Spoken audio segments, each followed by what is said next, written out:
Hello student, success coaching classes में आपका स्वागत है। यदि आप चैनल में पहली बार आए हैं तो चैनल को सब्सक्राइब कर ले और बेल आइकन को ऑल में प्रेस कर ले ताकि आने वाले सभी वीडियो का नोटिफिकेशन टाइम पर मिल जाए। आज हम डिस्कस करने वाले हैं क्लास 10th का साइंस का, जो आपका 21 फरवरी को कल जो आपका एग्जाम होने वाला है उसके लिए आपको सब्जेक्टिव प्रश्न आपको बताने वाले हैं।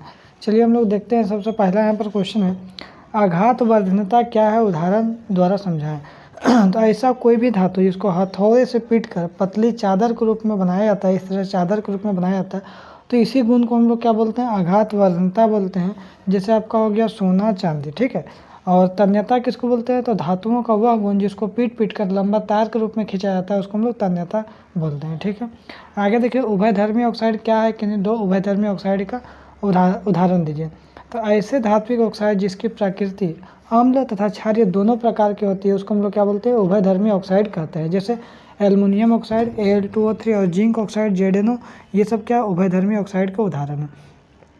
आगे क्वेश्चन बोल रहा है, सोडियम धातु को मिट्टी के तेल में क्यों डुबोकर रखा जाता है। तो बोल रहा है सोडियम क्या अभिक्रियाशील धातु, यदि उसको खुला छोड़िएगा तो वो जल जाएगा। यह हवा में स्वतः जलने लगती है और सोडियम ऑक्साइड का निर्माण कर लेती है, इसलिए इन्हें सुरक्षित रखने तथा आकस्मिक आग से रोकने के लिए मिट्टी के तेल में डुबोकर रखा जाता है। आगे देखिए, क्या कारण है कि धातु क्यों विद्युत धारा का संचालन करते हैं। तो बोले धातुओं में विद्युत संचालन के लिए मुक्त इलेक्ट्रॉन होते हैं जिसमें विद्युत धारा के प्रभाव में अल्प प्रतिरोध उत्पन्न होता है। यही कारण है कि धातु विद्युत धारा का संचालन करती है। आगे ये देखते हैं, बोला थर्मिट अभिक्रिया किसे कहते हैं, इसके कोई दो उपयोग बताइए। तो बोल रहा है आयरन ऑक्साइड जो है Fe2O3 की एल्युमिनियम के साथ यदि अभिक्रिया अति तीव्र होती है जिससे काफ़ी मात्रा में ऊष्मा उत्पन्न होती है, इस अभिक्रिया को ही हम लोग थर्मिट अभिक्रिया कहते हैं। थर्मिट अभिक्रिया का निम्न उपयोग यहाँ पे है। पहला, रेलवे ट्रैक को जोड़ने में, और दूसरा टूटे हुए मशीन के पुर्जों को जोड़ने में। आगे देखते हैं क्वेश्चन क्या बोल रहा है, भर्जन क्या है। तो याद रखिएगा, भर्जन जो है सल्फाइड अयस्क को वायु की उपस्थिति में अधिक तापमान पर गर्म करने पर यह ऑक्साइड में बदल जाता है और भाप में बदल जाने वाली अशुद्धियाँ बाहर निकल जाती है। इस प्रक्रिया को हम लोग इसको क्या बोलते हैं, भर्जन कहते हैं। आगे यदि हम लोग देखते हैं नेक्स्ट क्वेश्चन, निस्तापन क्या है, एक उदाहरण दीजिए। बोल रहा है कार्बोनेट अयस्क को सीमित वायु की उपस्थिति में अधिक तापमान पर गर्म करने पर यह ऑक्साइड में बदल जाता है और भाप में बदलने वाली अशुद्धियाँ बाहर निकल जाती है। इस प्रक्रिया को निस्तापन कहते हैं। आगे यदि देखते हैं, बोल रहा खनिज और अयस्क में क्या अंतर है। तो बोल रहा खनिज यहाँ पर है, सभी खनिज अयस्क नहीं है, सभी खनिजों में धातुओं का निष्कर्षण नहीं हो सकता है। आगे क्या बोल रहा है, भू परपट्टी में प्राकृतिक रूप से पाए जाने वाला तत्व या यौगिक को खनिज हम लोग कहते हैं। आगे यदि अयस्क क्या है, तो सभी अयस्क क्या है, खनिज है। सभी अयस्क में धातुओं का निष्कर्षण हो सकता है। वे खनिज जिसमें धातुएं आसानी से तथा कम खर्च में प्राप्त की जा सकती है उसको हम लोग क्या बोलते हैं, अयस्क बोलते हैं। आगे देखिए, भर्जन तथा निस्तापन में क्या अंतर है। तो भर्जन बोल रहा है यह सल्फाइड अयस्कों के लिए प्रयुक्त होता है। इस प्रक्रिया में अयस्क को वायु की उपस्थिति में गर्म किया जाता है। आगे देखिए, निस्तापन में क्या है, यह ऑक्साइड एवं कार्बोनेट अयस्कों के लिए प्रयुक्त होती है। इस प्रक्रिया में अयस्क को वायु की उपस्थिति में गर्म किया जाता है।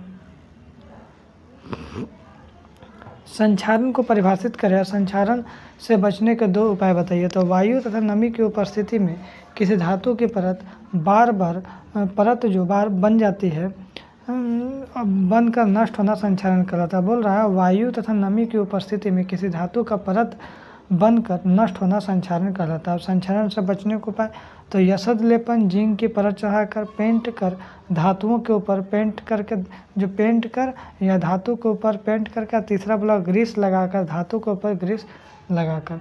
आगे यदि देखते हैं तो नेक्स्ट क्वेश्चन क्या यहाँ पर है, जो मिश्र धातु किसे कहते हैं, दो नाम बताइए उसका उपयोग। तो किसी धातु को किसी अन्य धातु अथवा अधातु के साथ गलित अवस्था में मिलाने से जो समांगी मिश्रण प्राप्त होता है उसी को हम लोग मिश्र धातु बोलते हैं। मिश्र धातु का नाम एवं उपयोग इस्पात जैसे जहाज तथा वाहनों के निर्माण में, पीतल बर्तनों के निर्माण में। आगे देखते हैं क्वेश्चन क्या बोल रहा है, एल्युमिनियम अत्यधिक अभिक्रियाशील धातु है, फिर भी इसका उपयोग खाना बनाने वाला बर्तन के लिए किया जाता है, क्यों। तो एल्युमिनियम क्या है, संक्षारित नहीं होती, यह ऊष्मा का क्या सूचालक है, यह मजबूत भी है और सस्ती धातु भी है। आगे यदि देखते हैं, गर्म जल का टैंक बनाने में तांबे का उपयोग होता है, स्टील का नहीं, ऐसा क्यों? तो बोल रहे हैं यहाँ पर तांबा जल के साथ किसी भी स्थिति में अभिक्रिया नहीं करता है, लेकिन लोहा वाष्प के साथ अभिक्रिया कर ऑक्साइड एवं हाइड्रोजन गैस बनाती है, इसलिए गर्म जल का टैंक बनाने में तांबे का उपयोग किया जाता है, स्टील का प्रयोग नहीं किया जाता है।